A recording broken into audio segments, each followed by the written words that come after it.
the most unexpected thing about you, to me, is that for a long time you've been a national leader of your people. You're one of the most influential figures, I suppose, in the United States, and yet you're only 32 years old. Now, did you have any special training for this kind of leadership when you were a boy?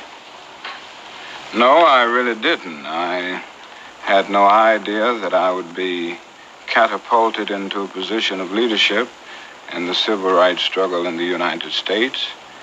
I went through the discipline of early elementary school education and then high school and college and theological training, but never did I realize that I would be in a situation where I would be a leader in what is now known as the civil rights struggle of the United States. Is your father, who's also a Baptist pastor, as I know, is he a social reformer as well as a minister, or is he less interested in this side of it? Well, he's quite interested, actually. He has had an actual interest in civil rights across the years.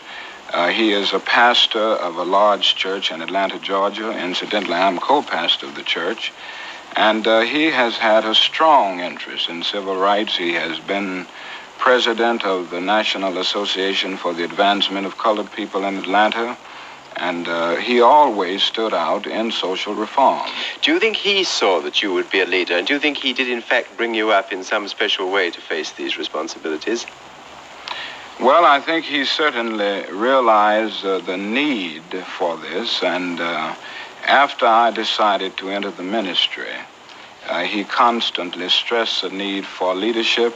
And I'm sure that he hoped that I would stand out in this area. Whether he realized that I would do it or not is something else, but he certainly hoped for this. What sort of home did you have as a child? Was it a strict home, for instance? Well, I guess it was a relatively strict coming up in a minister's home. I faced the discipline that you would face in a very fervent religious background.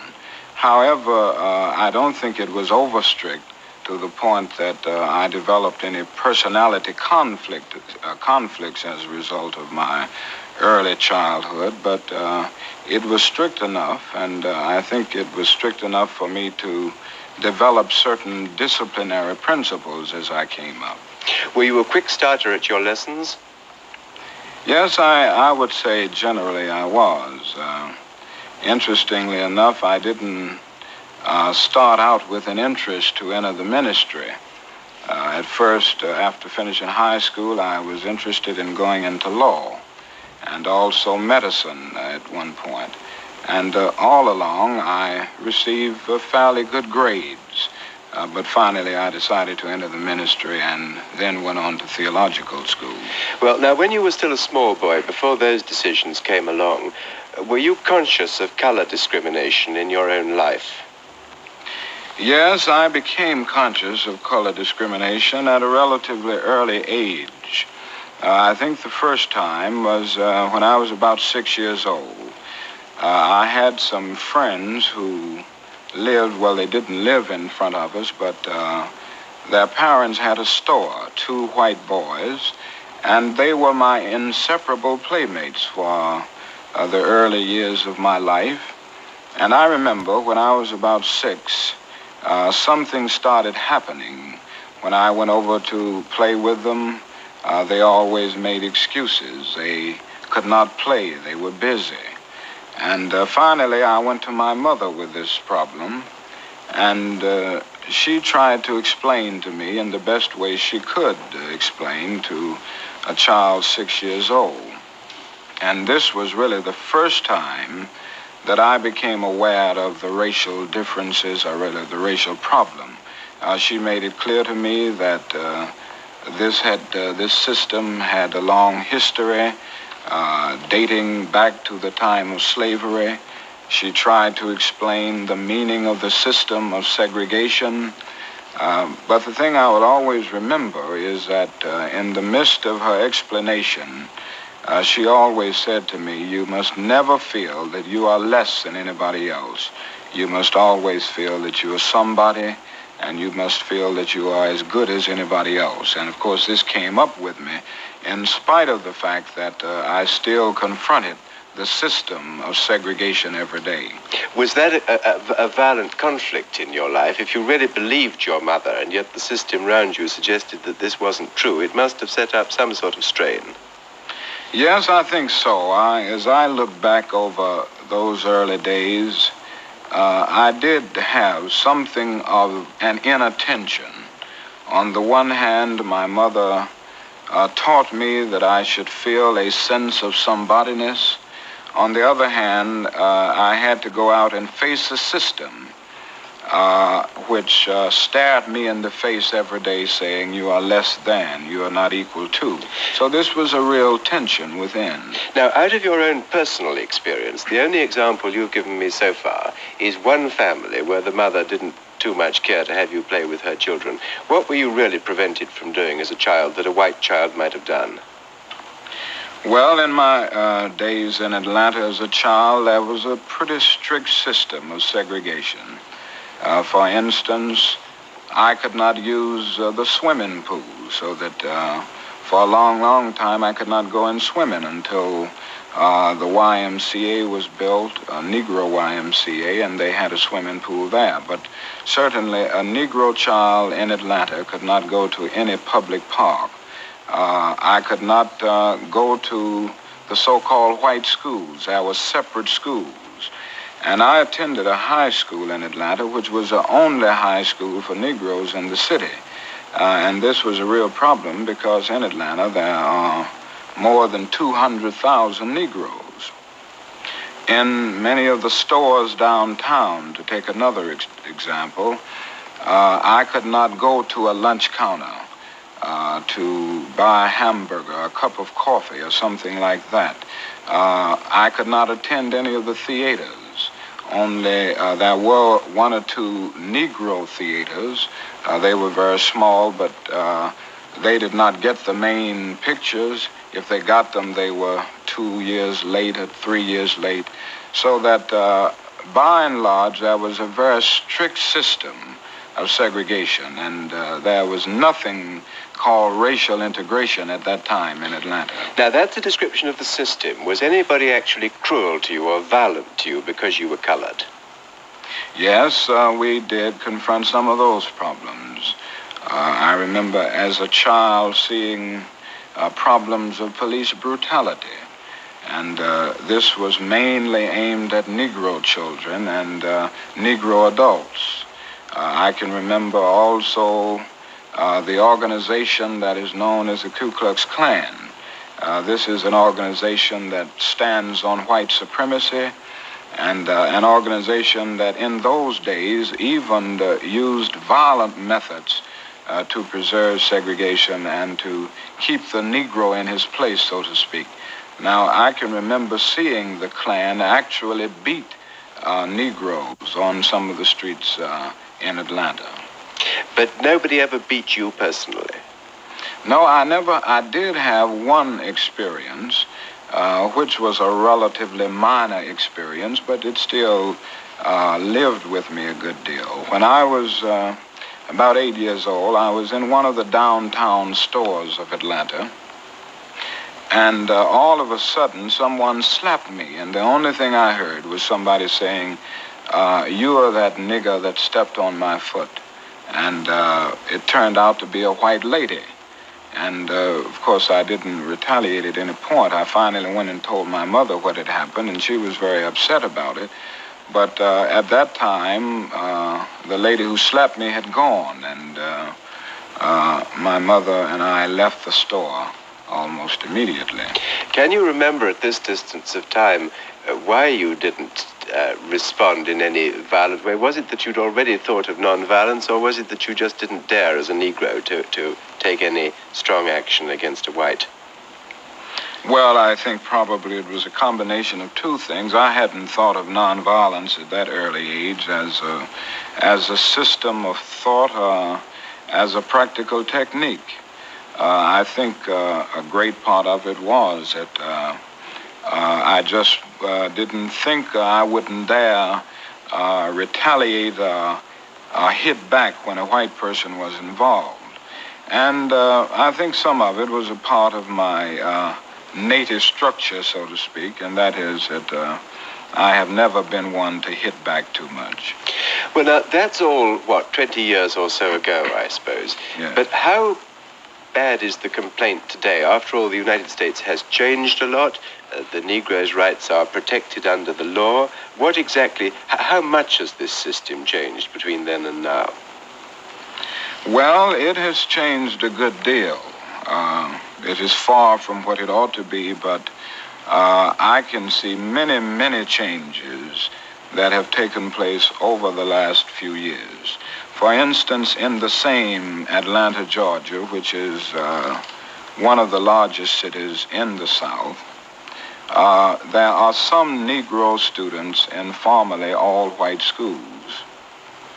Some of the parks are integrated, some of the public parks. Just a few weeks ago, about 177 lunch counters were open to Negroes on a thoroughly integrated basis. I think I could say also that court injustice is not as glaring a reality today as it was 10 years ago. Police brutality has diminished a great deal. So that in Atlanta alone, there are many changes, and when I look over the total situation, I can say the same thing. For instance, when the United States Supreme Court rendered the decision declaring segregated schools unconstitutional in 1954, 17 states and the District of Columbia practiced segregation in the public schools. But today, I would say most of these states have made some move toward integration. Only 3 states are holding out, namely the states of Mississippi, Alabama, and South Carolina. Yes. So that there has been a great change since, say, 1950 or 1945. Now, I can't help following you up at one point there. You said, I think I'm quoting you more or less verbally correctly, you said that denial of justice was less glaring than it used to be, and that police brutality had, I think your words were, somewhat diminished. Now, it follows from that you're not content that the Negro gets justice in the United States as things are at present, and you're not certain that the police do not victimize him. Well, yes, I think we have moved on a great deal, but we still face token integration. By token integration, I mean a few Negroes getting justice in a particular situation, but the vast majority still confronting problems of economic insecurity and social isolation. So that while we have moved on, we only have token integration, and the problem now is to move from token integration to overall integration, where it involves more than just a few students in a school, more than just a few lunch counters open, more than gaining justice in the courts in a few situations, but in every situation. You spoke a moment ago about having been thrust forward into this position of leadership. How exactly did it happen? Why are you at 32 virtually the leader of the Negroes in the United States? Well, I started out as a pastor in Montgomery, Alabama, which is a state that adjoins the state of Georgia. After I finished my graduate work in Boston, I returned to Montgomery to pastor a church. After I had been in Montgomery about a year, we had the problem there of facing many indignities and injustices on the city buses. Negroes were treated in a very discourteous manner. The bus drivers usually talked to Negro passengers in a very inhuman way. Not only that, if one had visited Montgomery, Alabama prior to 1955, December of 1955, he would have seen Negro passengers actually standing over empty seats. This was because the first 10 seats were reserved for whites only. And even if Negro passengers packed the buses and the other seats, and there were no more seats left other than these seats reserved for whites only, Negro passengers could not sit there. So they had to stand over these seats even if a white passenger was not on the bus. Not only that, there were times when Negro passengers got on the buses at the front and put the fare in the box, and then they had to get off the bus and board by the rear entrance. These were some of the conditions that existed, and on the 5th of December in 1955, a Negro woman was arrested, Mrs. Rosa Parks, for refusing to give up her seat for a boarding white male passenger. Pretty soon after she was arrested, the word got around the Montgomery community, and there was a spontaneous reaction. I think I could say safely that more than 99% of the Negro people of Montgomery rose up with a bit of indignation, a righteous indignation, I would say. And this led to the bus boycott. The Negro citizens decided not to ride the buses until these conditions were changed. They asked me to serve as a spokesman and the president of the Montgomery Improvement Association, and from this time, I found myself in a leadership position in the civil rights struggle. And the bus boycott was, of course, a startling success under your leadership. Yes, we struggled for 381 days, but at the end of that, we returned to thoroughly integrated buses, and they are integrated today in Montgomery. Now, what does this position of leadership cost you in personal terms? I mean, are you threatened? Do you get anonymous letters? You have had violence, I think, shown to you more than once. Tell us a little what is involved in all that. Yes, I have been threatened many, many times. There was a time that we received as many as 30 and 40 threatening calls a day. And of course, I received numerous threatening letters. My secretary has come to the point now that she doesn't show me most of these letters, but occasionally I come across them. Within the last few days, I remember receiving a threatening letter. And they say such things as this: you are causing too much trouble in this town, and if you aren't out within 10 days, you and your family will be killed. Now, in Montgomery, our home was bombed twice, and I guess these were the most severe instances of violence that we confronted. But even today, we still confront threats through telephone calls and through the mail. Have you found that the police have been diligent in protecting you, as diligent as they would be with a white leader? Well, in Montgomery, Alabama, they were not. Certainly, we got no protection from the law enforcement agencies. In fact, one of the big problems that we confront in some situations in the South is that many of the mobs and the hoodlums are aided and abetted by some of the policemen. But I must say that this is a little different in Atlanta, Georgia. When we have received threats, when we have had crosses burned on our lawn by the Ku Klux Klan, the policemen have been very diligent in attempting to protect us, so that situations do vary even in the Deep South. You were once the victim of an actual assassination attempt, were you not? Yes. What happened? Well, this was in Harlem. It turned out to be a demented Negro woman, and she happens to be in an institution even at this hour for the criminally insane. I was autographing books in a bookstore in Harlem in New York City, and this was a book, Stride Toward Freedom, that I wrote a few years ago. And she came in, I was writing, and I heard someone say, "You Reverend King?" And I didn't hardly look up, I just said yes. And by that time, she leaned over and stabbed me. And of course, it was a near fatal stabbing. I was in the hospital for several weeks as a result of this. But this was not actually, I mean, since the woman was demented, this was not strictly relevant to your campaign. No, I don't think it could be included in events that took place as a result, totally as a result of my work in the civil rights area, and yet I don't think it can be totally divorced, because if I hadn't been involved in this, she wouldn't have even known me, so that in some way it was connected, but not totally. Have you, during this period, which must have been one of very great strain for you, have you felt frightened and even very lonely in your position of leadership? Yes, at times. I think honesty impels me to admit that there have been those times that I actually confronted fear. I don't think anyone in a situation like this can go through it without confronting moments of real fear.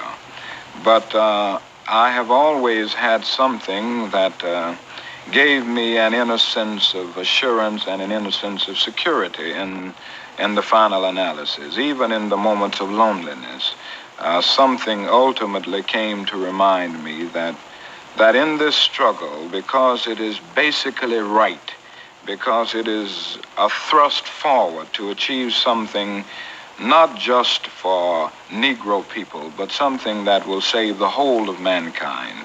And when I have come to see these things, I always felt a sense of cosmic companionship, so that the loneliness and the fear have faded away because of a greater feeling of security, because of commitment to a moral ideal.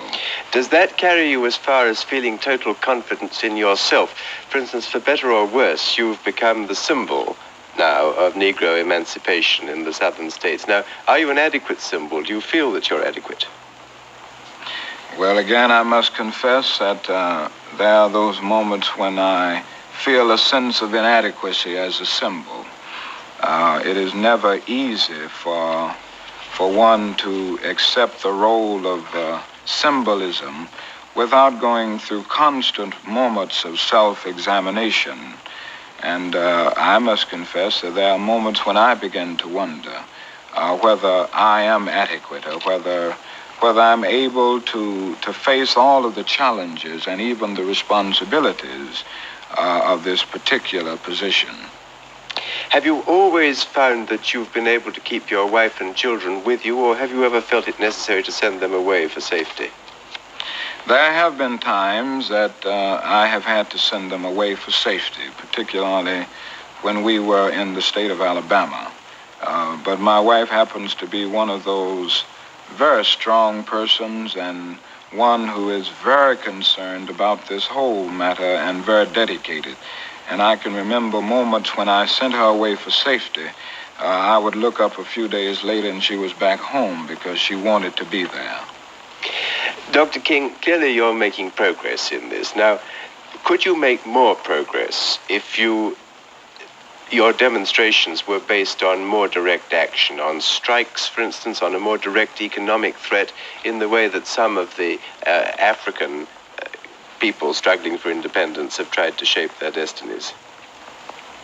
Well, I do feel that nonviolent direct action is a most powerful approach in seeking to bring about racial justice. Now, to a degree, we have moved in this area. The Montgomery bus boycott was a limited move in this area.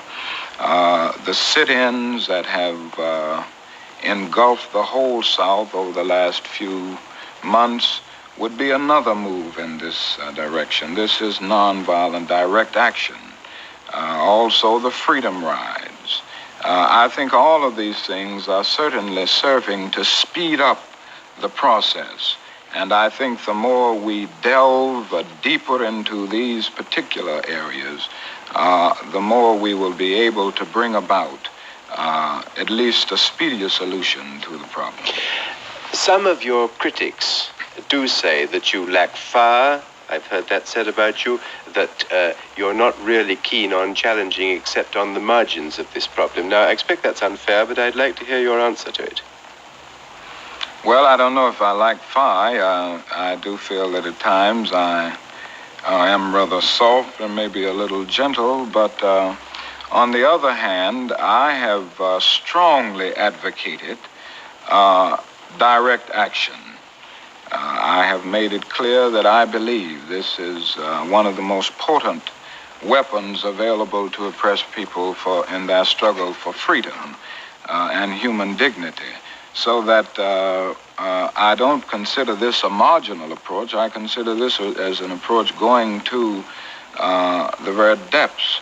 I have participated in sit-ins myself. I have been arrested as a result of my participating in sit-ins with the students at lunch counters.